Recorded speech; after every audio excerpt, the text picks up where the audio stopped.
My grandmother told me a scary bedtime story years later. I found out that the story she told me was horrifyingly true. I watched from a distance while my grandma and grandpa fished on their lake in the backyard. But one thing confused me while Grandpa cast his line and watched his rod waiting for the anticipating tug of a fish. Grandma's gaze remained fixed across the lake, her head tilted intently towards the dark fringe of woods. I never saw her look at the bobbing lures. She didn't even seem interested in fishing at all. I thought that maybe she just simply enjoyed looking at the trees. But a nagging feeling persisted. There was more to her gaze than a simple love for nature. It was summer break, and I decided to spend it at my grandparents' house in Knoxville, Tennessee. They lived in a 2-story house recently built in 2018. It connected directly to a lake with a dock jutting out on the far right side where my grandpa kept his bass boat. My grandparents were a sweet and quiet couple. They kept to themselves most of the time, living a peaceful life in their little corner of the world. Every summer, though, my visits became a tradition. Grandma's invitation was always an automatic yes, her warm smile and gentle voice a beacon calling me back. There were countless things to love about my grandma, her kindness and generosity at the top of the list. If I wanted something, it was usually an automatic yes from her too. But one of the things I truly cherished most was her stories. Unlike Grandpa, who mostly stuck to tales of his time in the military, exciting stories filled with bravery and adventure, of course, Grandma was a bottomless well of stories. Whether it was a funny story from her childhood, a heartwarming story about a kind neighbor, or a fantastical bedtime story that transported me to magical lands, Grandma always had one on hand. She was one of those special grandmas who could weave a story from thin air, her words painting vivid pictures in my mind. Grandpa, on the other hand, was a man of few words. A quiet strength emanated from him, and the stories he did tell were always about his service. He'd talk about the places he'd been, the challenges he'd faced, and the lessons he'd learned. While not as fantastical as Grandma's stories, they held a different kind of magic, a testament to his resilience and the experiences that shaped him. One of the things I always admired about Grandpa was his outdoor skills. He'd tell me most of his knowledge came from his military training, jokingly saying they prepared him for anything. He was a true outdoorsman, the kind of person I'd trust implicitly if we were ever lost in the wilderness. He knew everything about fishing, the best spots on the lake, the best techniques to catch different types of fish. Some of my favorite memories were spent on his boat, cutting through the cool morning water, the sun rising over the horizon and the gentle hum of the motor, a comforting lullaby. Every night, Grandma dipped into her seemingly endless well of stories. I never quite understood how she did it. Her mind was like a sprawling library, shelves overflowing with stories to tell. One night, she'd tell me a story of brave knights seeking vengeance, their swords gleaming in the sun. Another night, she'd tell me a story of a land shimmering with magic spells and cursed lands. Then there were the scary stories. Now, Grandma usually avoided them. She knew how they affected me. But the thing about those stories was the detail. Oh man, the detail. They were so vivid, so real. It felt like I was peeking through a crack into another world, a world where the monsters and creatures she described lurked, a world so terrifying that I felt like falling through that crack would kill me. Every night was the same routine. Nestled under a patchwork quilt in the guest room, I'd wait with bated breath. The soft click of the doorknob was my cue. Grandma, her face etched with a lifetime of stories, would enter, a gentle smile gracing her lips. She'd pull up a rocking chair, its rhythmic creak adding to the lullaby effect. Then, in a warm voice, she'd begin telling me a story. One night, though, tucked under the patchwork quilt, I waited for Grandma's nightly visit. The soft click of the doorknob announced her arrival. "Ready for another story?" she asked, her voice a warm rumble. I nodded eagerly. Nights at Grandma's were journeys to magical lands, each story more thrilling than the last. But tonight, I craved a different kind of story, a different kind of excitement. "Can you tell me a scary story tonight, Grandma?" I blurted out. A flicker of surprise crossed her face, followed by a thoughtful pause. Unlike her usual repertoire of action-packed adventures, her stories have always steered clear of scary ones. She sat beside me on the patchwork quilt, her usual mischievous eyes replaced by a thoughtful gaze. Her eyes flickered towards the window for a moment before returning to me. Then, with a gentle smile, she began. "Those woods outside your window." She started, her voice a warm rumble. I instinctively glanced towards the window, the familiar silhouette of the trees outlined across the lake. "There's something in those woods," she continued, her voice dropping to a hushed whisper. A shiver danced down my spine, though the room remained pleasantly warm. Those simple words made me so uncomfortable that I was tempted to just tell Grandma to stop. But the truth was, I was hooked.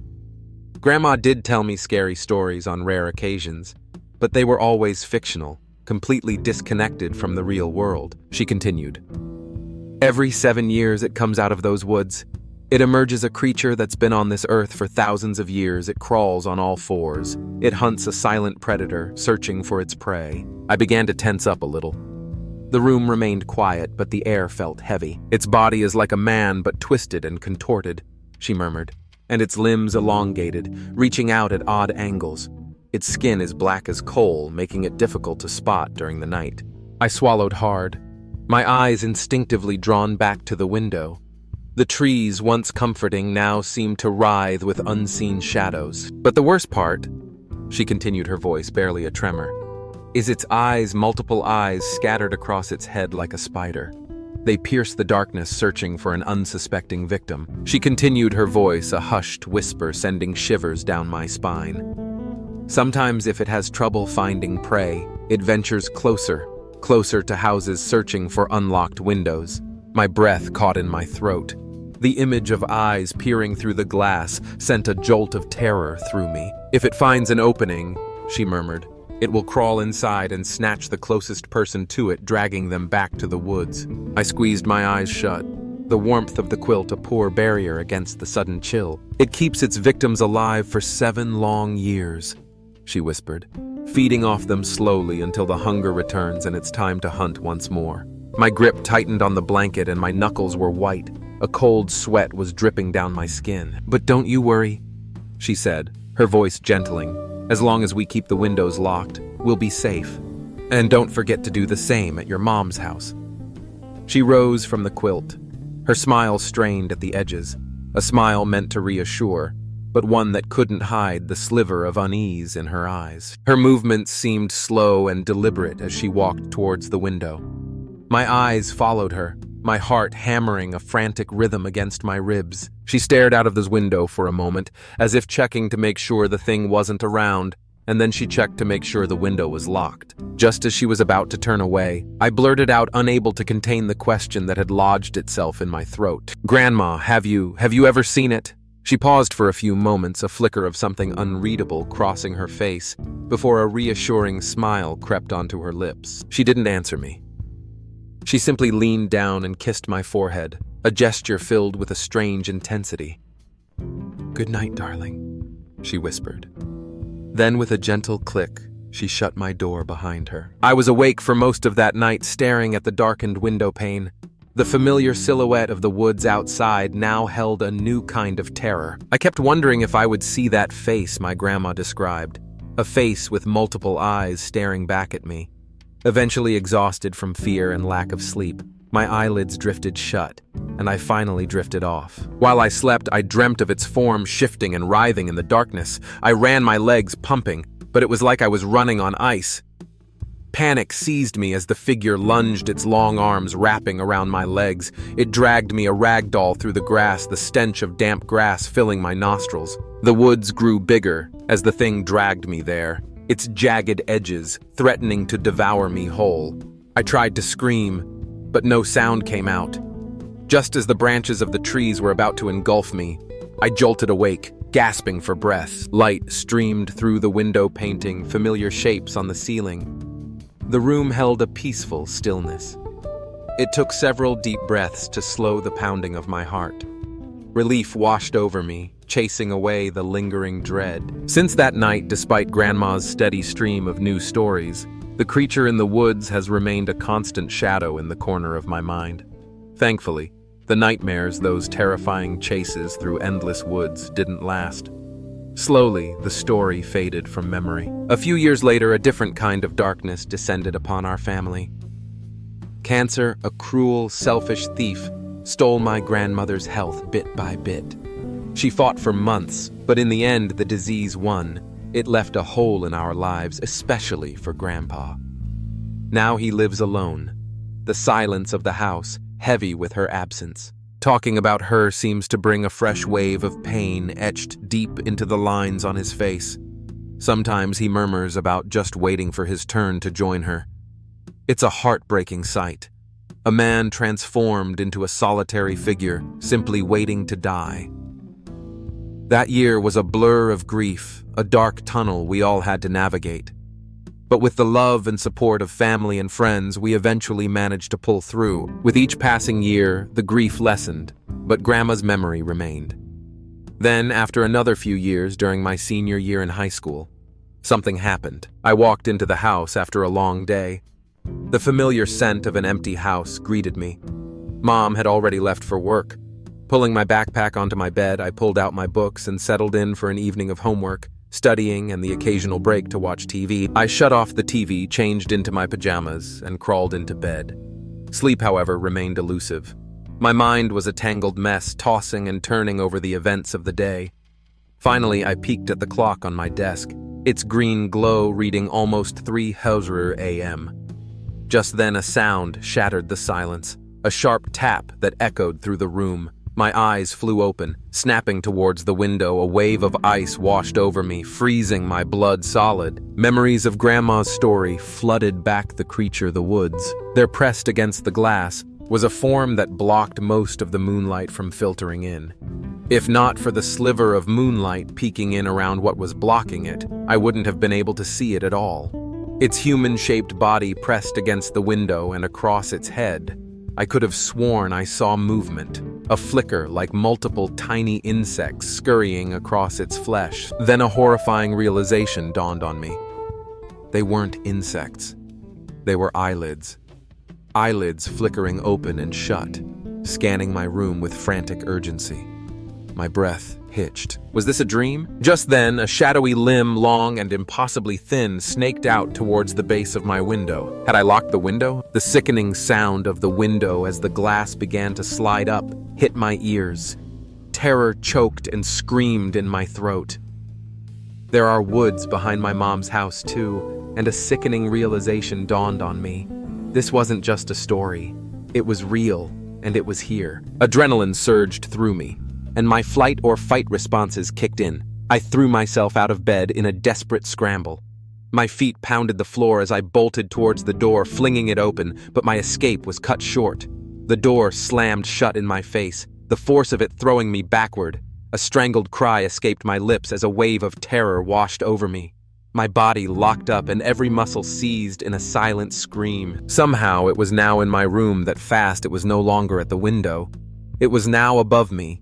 Above my door, one of its grotesquely long limbs tipped with a hand like a spider's claw, pressed firmly against the door, pinning me inside. Another seemed contorted at an unnatural angle, its fingers splayed against the wall in a grotesque parody of a grip. The head, if you could call it that, twisted on its neck in a way that defied human anatomy, almost spinning completely around. A chorus of eyes locked onto me, trapped and alone. I stumbled back, my mind scrambling for any flicker of hope. The second floor was an escape route, but a leap out the window would likely result in injury, leaving me in a vulnerable position. Besides, that's where it probably wanted me. Right next to the door stood my wooden baseball bat. In a desperate lunge, I grabbed at the wood rough against my grip. With a yell, I swung the bat with all my strength, connecting with a sickening thud. Splinters of wood rained down as the impact sent a tremor through the room. The creature recoiled slightly, its multiple eyes flickering in what might have been surprise. But the silence that followed was the most unsettling part. No roar of pain, no growl. This thing moved with an unnatural quiet. Even as it moved, it made no noise. It descended to the floor, its grotesque form dwarfing the space in my room. As it loomed closer, Lowering its body in a predatory crouch, I swung the mangled bat wildly. The bat connected with a bone-crunching impact, sending more shards of wood flying through the air. The creature recoiled, its grotesque form momentarily faltering. Seizing my chance, I bolted past the thing, flung open the bedroom door, and slammed it shut behind me with a resounding bang, adrenaline pumping. I raced down the stairs, each step echoing in the sudden silence. Reaching the living room, I fumbled for the light switch, illuminating the space with a warm glow. Panting, I gripped the broken bat like a lifeline. Its splintered end pointed towards the top of the stairs, towards the thing in my room. Suddenly, a new sound pierced the tense silence, the creak of the front door opening. A silhouette emerged from the doorway, the dim porch light casting long shadows across her face. "There you are." My mom's voice laced with exhaustion. "What the hell are you?" The sentence died on her lips, completely cut short. Her eyes widened, but neither she nor I had time to react. In a sharp and quick moment, a shadowy, distorted limb, tipped with a spidery claw, shot out, wrapping around my mother's waist. It snagged her, sinking its talons deep into her flesh, a sickening tear echoing in the sudden silence. A strangled noise bubbled in her throat, cut short before it could form a scream. But then I heard her scream fully formed as the thing dragged her away. Away to the woods I ran with all my effort, but the thing was fast, too fast. All I could do was keep running, watching as my mom screamed with her arms folded around the creature's arm in a desperate attempt to escape. It had her, though, exactly where it wanted her. Out in the open, I fell face first into the grass, a sob wrenching its way out of my chest. Warm tears streamed down my face, blurring my vision as I watched in horror. Mom's screams turned into blood-curdling shrieks, fading into a horrifying silence as they disappeared into the indistinguishable maw of the woods. The police came, but what could they do? What could I tell them? I told them exactly what I saw. They looked at me like I was crazy, but what else could I say? For hours I sat in a sterile interrogation room, the harsh overhead light blurring my vision. They questioned me over and over, dissecting my story, searching for inconsistencies. But all I could do was repeat the horrifying scene, my voice cracking with each retelling. There was no evidence to tie me to my mom's disappearance, nothing but my frantic pleas and the raw terror etched onto my face. Finally, they seemed to reach a reluctant roadblock. With a sigh and a dismissive glance, they released me. Now a search party combs the backyard, venturing into the dense woods behind our house. Bloodhounds sniff the damp earth, their mournful howls echoing through the trees. In my room, the silence pressing down on me like a physical weight. As the harsh light of dawn breaks, I stare at the window. A large handprint, a grotesque splayed imprint of multiple fingers clings to the outside of the glass. A cold realization settles over me. Now I know that at least one of my grandma's stories is real. Thanks for watching this video. If you like this video, drop a comment below. And please like, share and subscribe my channel.